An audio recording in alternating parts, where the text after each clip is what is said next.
Magandang hapon sa inyong lahat. Ako po ay si Juan Malaquias Dizon Santos, isang mag-aaral mula sa Art 21. Ako po ay magpapahayag ng aking presentasyon na iniata sa amin ng aming guro.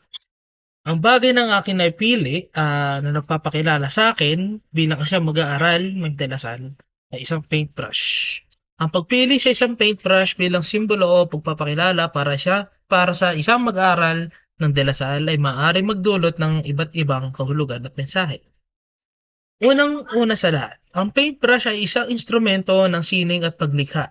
Ito ay nagpapahiwatig ng pagiging malikhain at may kakayanan sa pagpapalabas ng kanyang likas at talento at kakayahan. Sa pagiging mag-aaral ng dalasal, ito ay maaaring paghihiwatig at pagsusulong ng kritikal na pag-iisip at pagpapalawak ng kaalaman sa pamamagitan ng pagpapakita ng kahusayan sa iba't ibang larangan at ng sining at kultura. Pangalawa, ang paintbrush ay isang instrumento na nagpapalakas ng komunikasyon at pagpapayag ng idea. Sa pamamagitan ng pintura at sining, ang isang individual ay nagbibigay diin sa kanyang karanasan,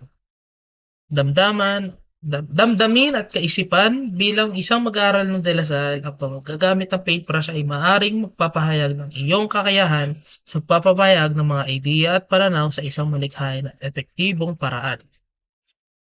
Ayun lang po yun lang po ang aking dahilan kung ba't ko po pinili ang paintbrush. Maraming salamat po.